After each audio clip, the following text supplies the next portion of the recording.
Brien Show. We haven't been on in a couple of weeks. We took a little hiatus, but we're back. And for people that don't know, we started our show back in January of 2017. And the second guest on our show, Mr. Alex Grossman, is also our co-host today. So he hasn't been co-hosting all that time, but he has co-hosted many, many years and many, many shows. And he's a special co-host. So everybody wants to know a little bit about the Ask Brien Show if they've never listened to it. And, Ask Brien, we try to help business owners try to solve problems. And that's what we've been trying to do now for over 8 years. Actually, in January, it'd be 9 years. So that's a long time. But people also don't understand why the show is called Ask Brien, AskBrien. And since Alex has been on the show for so long, he knows. Alex, give us some reasons why Brien is spelled with an E. Well, first of all, your name is O'Brien, isn't it? Isn't that what I heard? That's only when I go to the pub. Well, once you get to the pub, Brien really, the E in Brien stands for the incredible engineer that we have working to help us every single week make the show happen. Thank you. That's a shout-out to Mike. Hey, thank you. It is. Mike's doing a good job today. Yeah. Round of applause here. It could be Mickey, too, It's just got the silent. I'm liking this button bar. Oh, he's liking don't that. worry. Yeah. Boy, when I get to that show, you'll be doing that in the drum roll every 10 seconds. All right, so.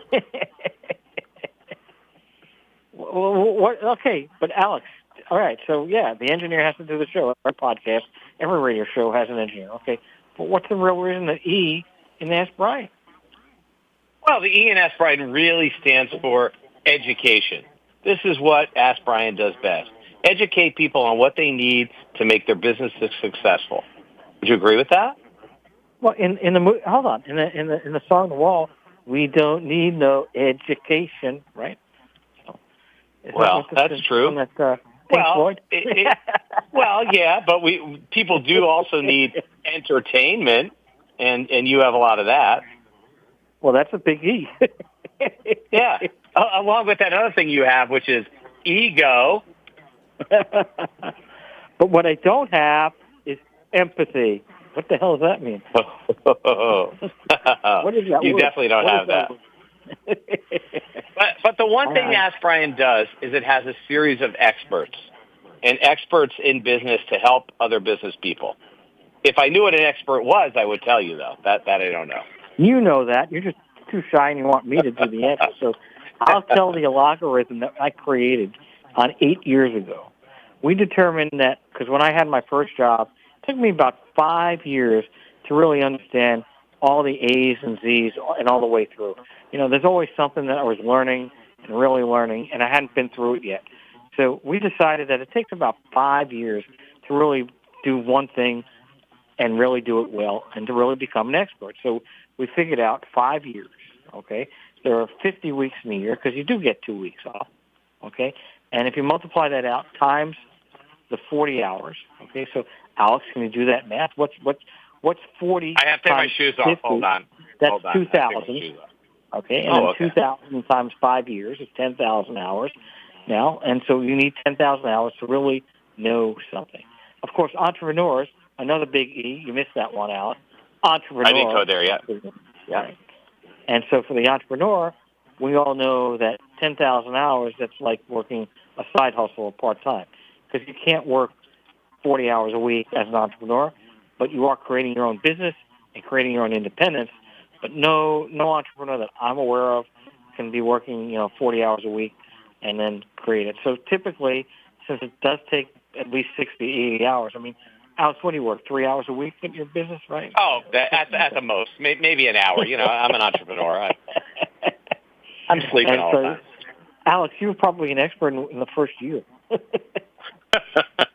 Easily, unfortunately. Exactly. So the 10,000 hours. So that's really interesting. But, it also stands for experience, and that relates to an expert, right? It's aligned in there because to be an experienced person, to know something, well, if you've been through it 5 times, you probably know how to handle it on the 6th, right? But that first time through, That's what it is. And they say that about business, too. They always say that. You know what? I could never be successful if I didn't fail so many times. Why? Because you learn from your mistakes, right? And that's what people do. Our goal here is that people won't make as many mistakes. We're going to try to help them out and get along the way. And our guest today is really, really in that area. And, we have a couple other areas like excitement, enthusiasm, all that stuff. But I want to get to the guest today. He has an E in his name, but his name does not begin with an E. His name is Forrest. Forrest, you there? I'm here. And you haven't left the show. Wow. Okay. Good. Haven't dropped out yet. Not yet. And the audience goes wild. Okay, yeah. All right, so a couple of things we wanted to know about.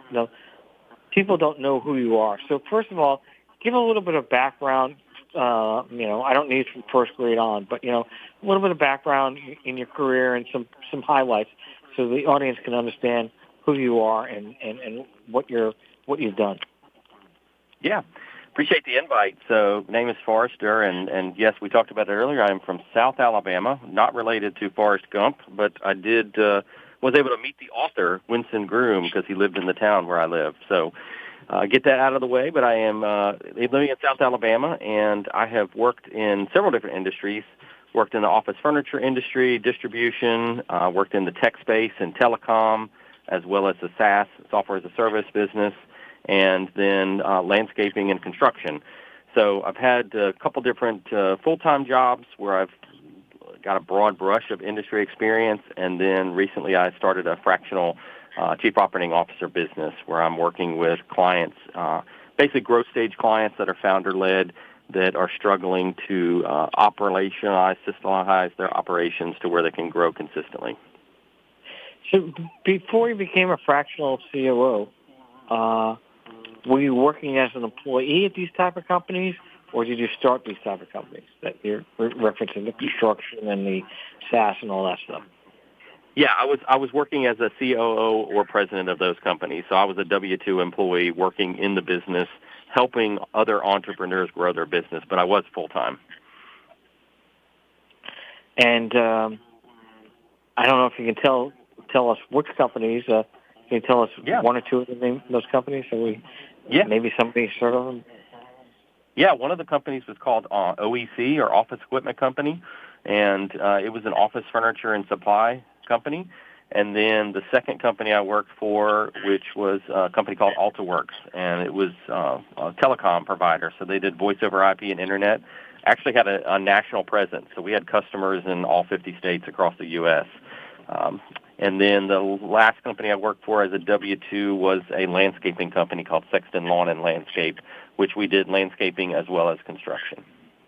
How do you go from SaaS, from office furniture to SaaS, and then back to landscaping? I mean, to me, it's not like, they're in different industries, right? Yeah, it's not a linear path for sure. And while I was at the AltaWorks telecom company, we also started a SaaS company. So we had a separate business that we did a software as a service that supported telecom companies. So got the experience in the SaaS space as well.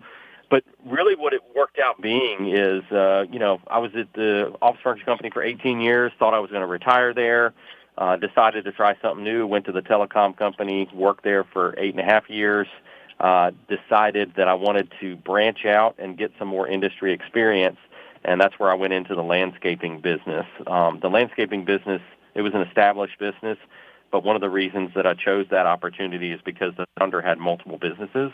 So he had a CrossFit gym and a jiu-jitsu gym as well, which allowed me to cut my teeth in operating those businesses while I was working in the landscaping company.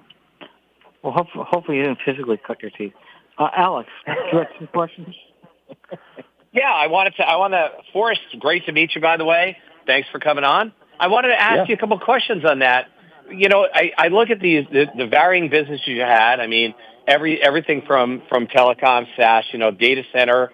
I know you've done that, and landscaping, and there has to be some commonality in the operations. You've had this COO role. What commonality is there really in operations that makes you uniquely qualified for helping people in a lot of different areas. Because a lot of our listeners have everything from furniture stores to auto parts stores. I mean, what's the commonality that helps you out there?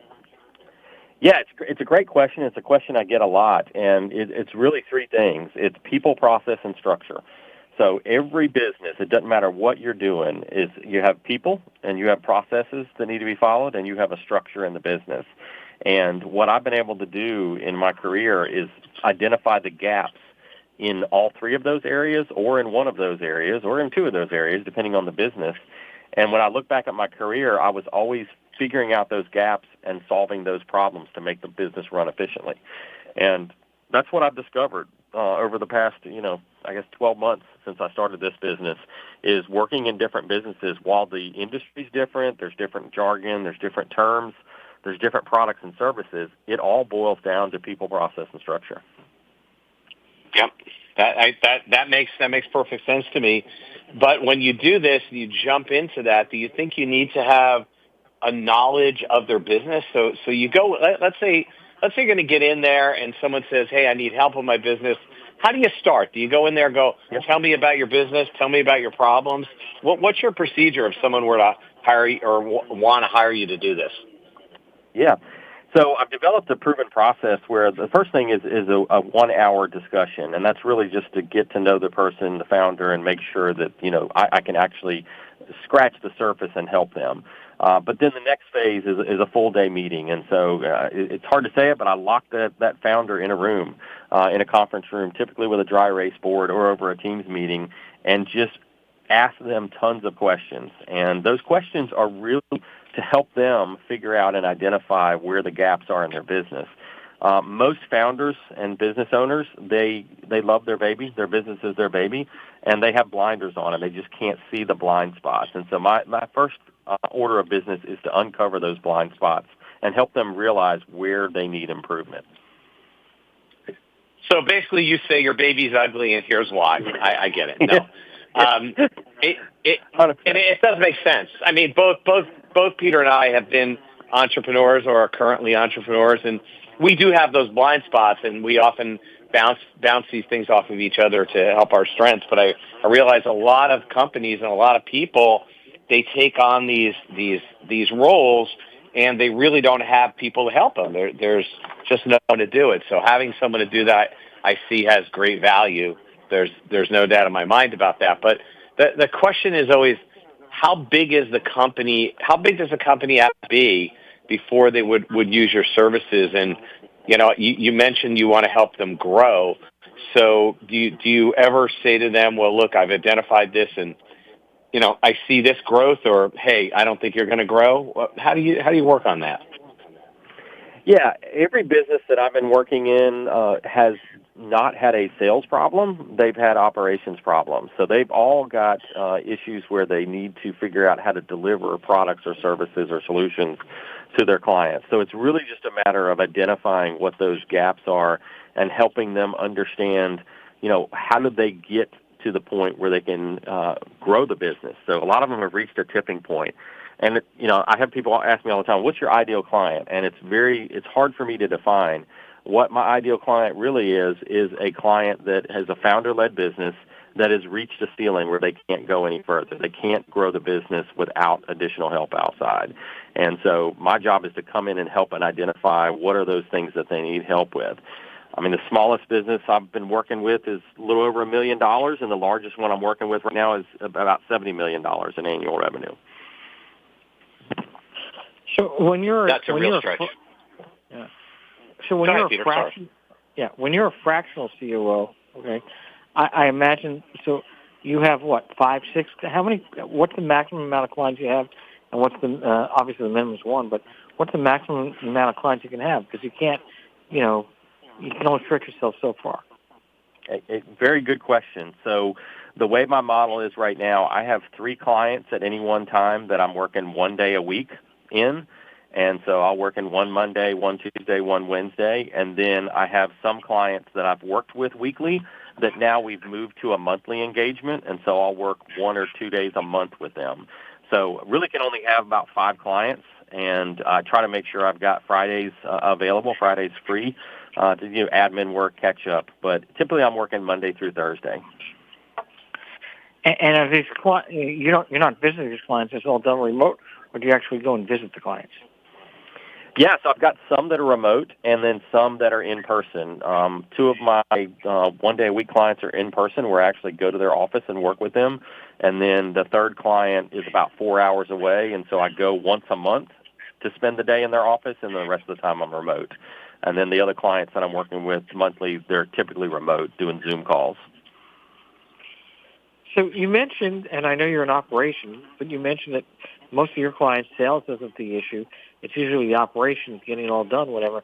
But my understanding of most entrepreneurs, the biggest problem, and it can solve the problem that you're talking about, is money and cash flow, right? Because yes. if you have money and cash flow, you can hire, 1,000 people to fix it, right? But if you don't have the money, so which do you think is more important? And I know you're in operations. I know the answer should be, yes. But do you think operations is more important or cash flow? Well, I cover cash flow as part of my process. So I work with the finance team, whether it's a controller or a fractional CFO, to help them figure out how to solve the cash flow issue. So I guess it's a cop-out to say it, but you really got to have both. You got to have operations structure, but you got to have cash flow. And many times what will happen is I'll get into the business and realize that there are some cash flow issues, and we've got to speed up collections. We've got to tighten up contracts. We got to figure out how to generate more cash so that we can support the operations. And the type of businesses that you're representing right now, they're in every different industry, correct? It's not, you're not going to SaaS or to landscaping. They're all anyone, correct? Yeah, the three primary businesses I'm in, one is mechanical, electrical, plumbing business. So HVAC, electrical, plumbing business under one unit. And then the second one is a telecom managed service provider, and then the third one is a general contractor, a construction company. So those are the three primary ones I'm working in. Yeah, those really are three different industries. I mean, and then very different. All those industries, because I am a lawyer, and so in those industries, every one of them. I mean, telecom is heavily regulated. Heavily. Yes. They're all heavily regulated. I imagine that's part of your operational thing is handling those regulations and trying to figure out a way. I can't say the word get government out, but try to streamline these things so they don't become the burden. It's like you spend all your time dealing with regulations, you can't get your work done, right? Yeah, and that's part of what I tell people is that you don't hire me only, you hire my network. And so because of the experience that I've got in the various industries and businesses that I've worked in, I can pull in resources. So if they need a fractional CFO, I can pull that person in. If they need a telecom attorney, I can pull that person in. So I'm able to access resources that they may not know about nor have relationships with that I can leverage to really complete the package. Not that I buy those services from them and rebuild them. I just connect them and work with them to get the right person, outsider, to come in and help them. So it's not just buying me, it's actually buying the network. And for compensation, we can go in this further, but for compensation, are you doing it based on project, hourly, set fees, fixed fees? How are you doing that part of it? So on the monthly engagement, on the companies I work with once a month, it's a daily rate. So it's a whatever that rate is, how many days a month it is. But then on the weekly clients where I work with them one day a week, it's on a retainer model. So I charge them a flat fee per month for either, typically a 6-month engagement is what I start with, but I've had some that are a 12-month engagement. Okay. We have about 50 seconds left before we're going to take a break. But Alex, do you have a quick question? Well, I was just going to, prop it up for when we come back. Efficiency is what I want to talk about, Forrest, because I think that's really what operations is all about, and I'd love to get your take on that when we come back. Awesome. Looking forward to it. Well, he wants to talk about efficiency because that's another E, and we're dealing with the S. That's another E, exactly. Another E. Efficiency, effectively. Anyway, you listen to the Ask Brien radio show on KHS 1220 and 98.1 FM. We'll be right back. Ask Brien radio show on KHS 1220 and 98.1 FM. Like no other station in the world.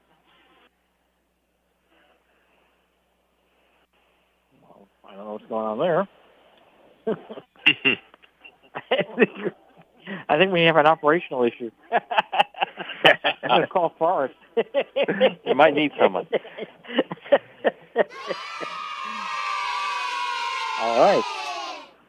Alex, you were asking about efficiency, and we just saw that, so go ahead. Well, you just ruined that efficiency for me, so that's okay. But Forrest will help our efficiency.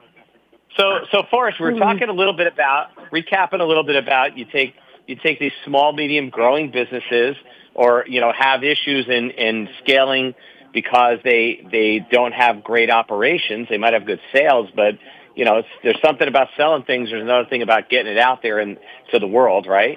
So when you go in to these places and you want to help their efficiency, I assume, and you can tell me if I'm right about that, do you normally find that they don't have operations, they have people in it, and you end up having to lead these people and teach them, or because I know you're fractional, right? It's a period of time. Do they have someone in there and they just rely on you, and then you leave and they end up in the same spot, or do you leave and you've mentored someone within New York to take over? How does that usually work?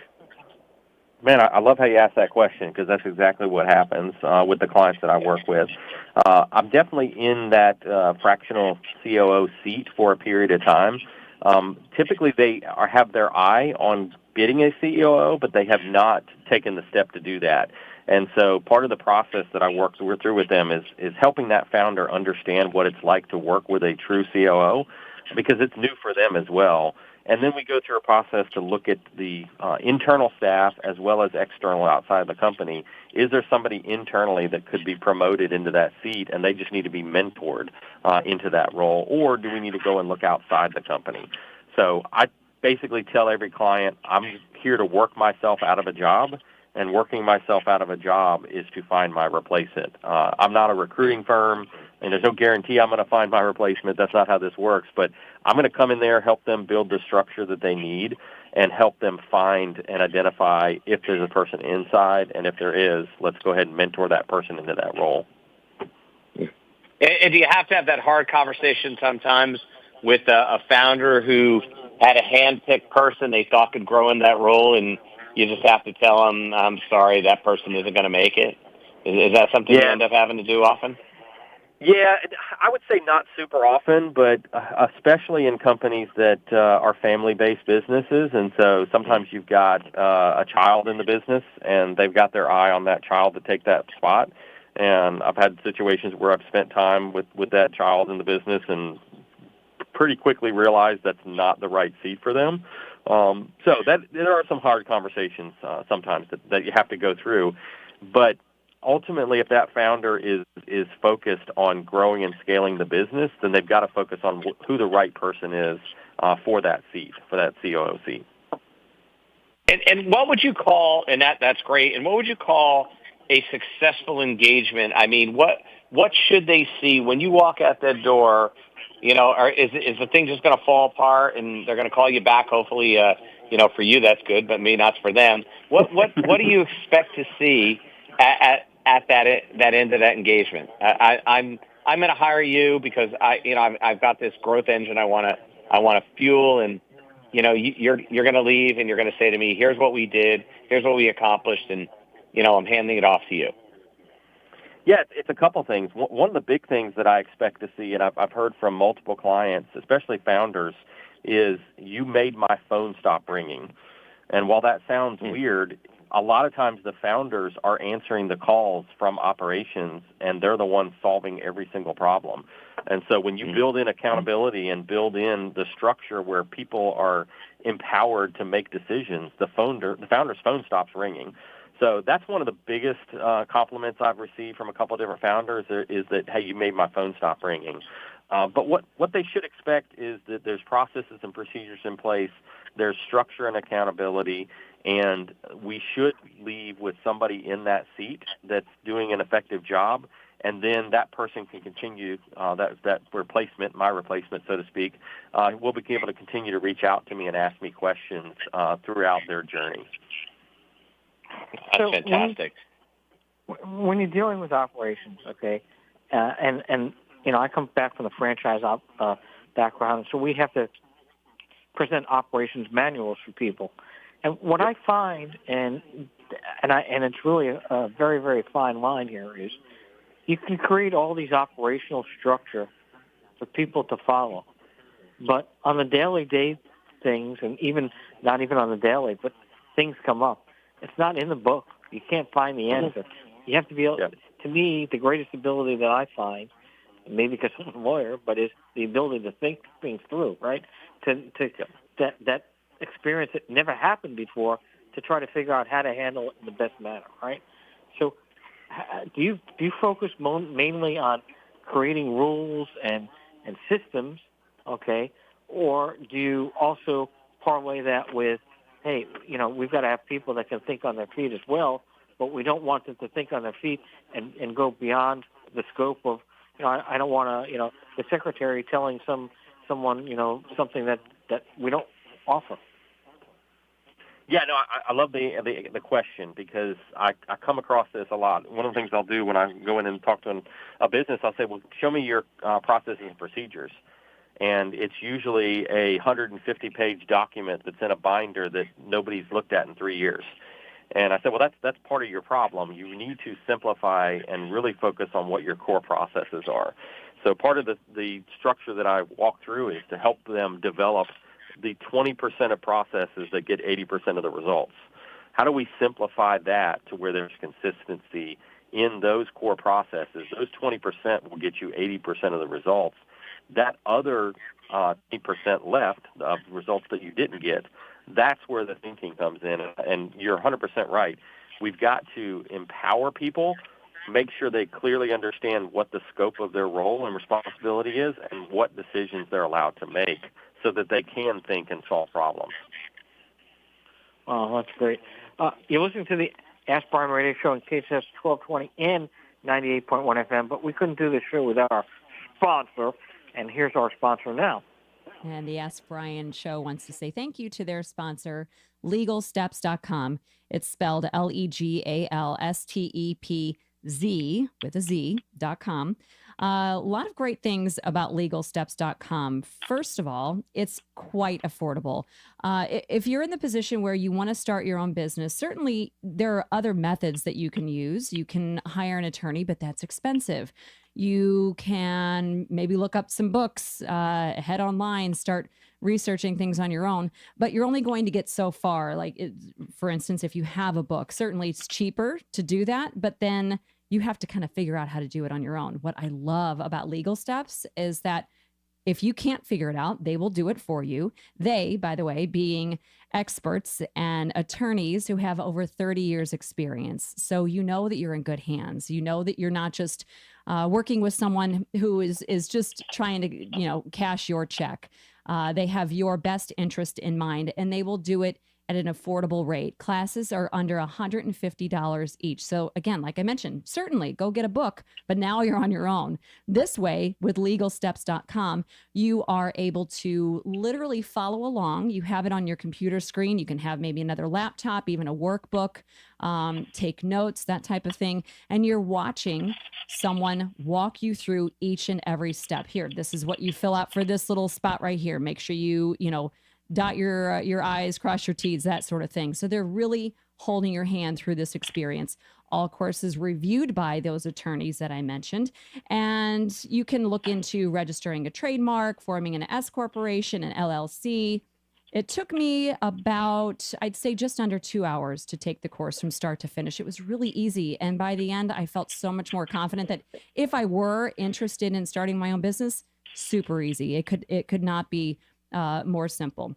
The other thing that I love, by the way, too, I mentioned the workbook. You can download a workbook, take notes, highlight, scratch out, erase, that type of thing. So you have the digital version and then the actual physical version.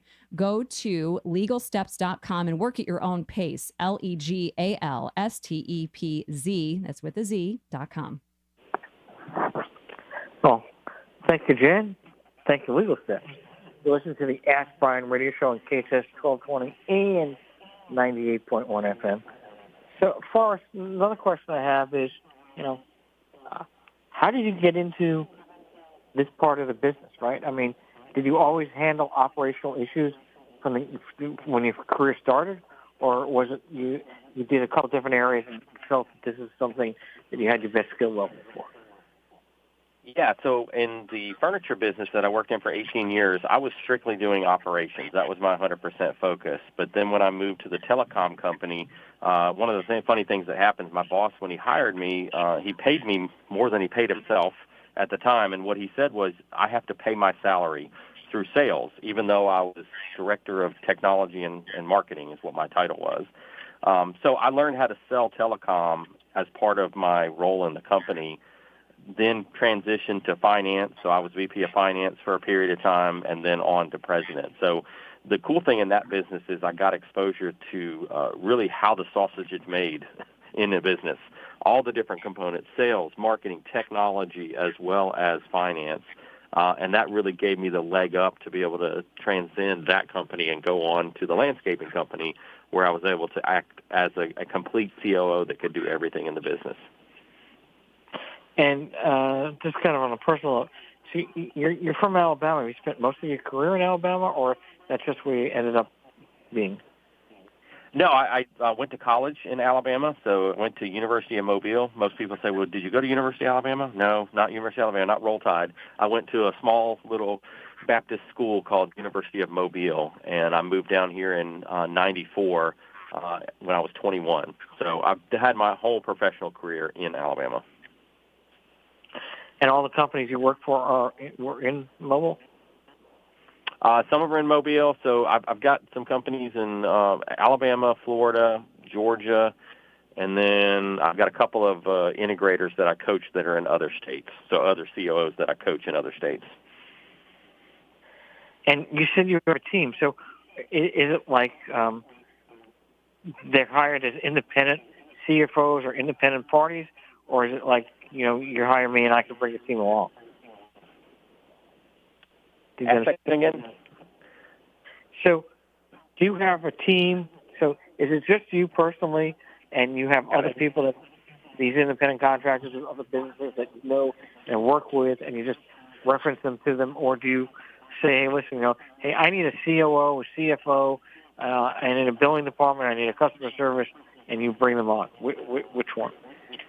Yeah, so I'm a one-man independent business, and the people the other parts of the team that I'll bring on as I identify gaps, they're also independent contractors. So I've got a independent bookkeeper, fractional bookkeeper, a fractional CFO, fractional CMO, fractional CSO.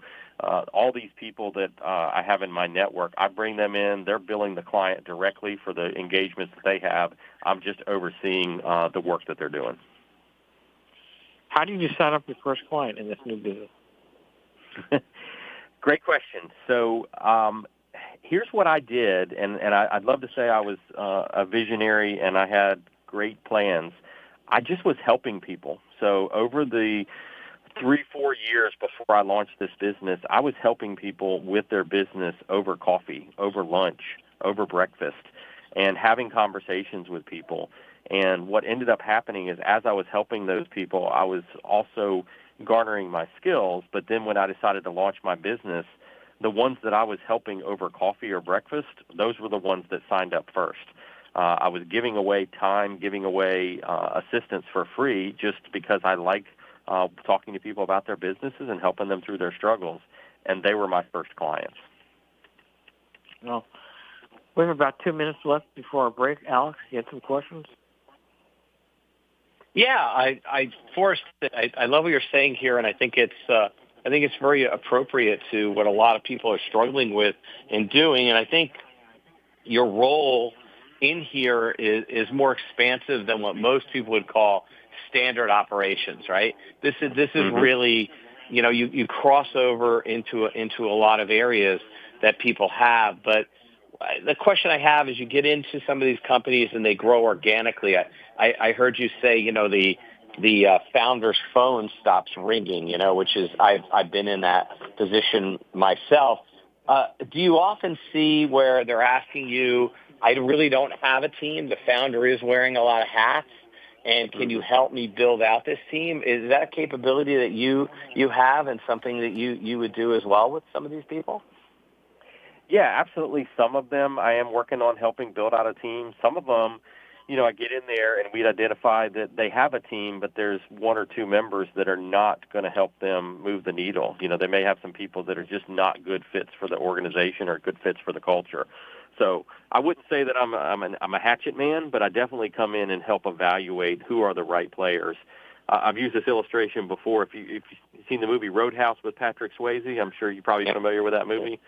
That's basically what a fractional. Yeah, so that's what a fractional COO does. He comes in and he evaluates the vendors, he evaluates the employees, evaluates the processes and procedures, makes the knob shifts and changes that need to be made to make the operation more efficient, builds the structure, builds the teams, and then goes on to another one. So I used that illustration with somebody recently, and they were like, oh, my gosh, I totally understand what you do now.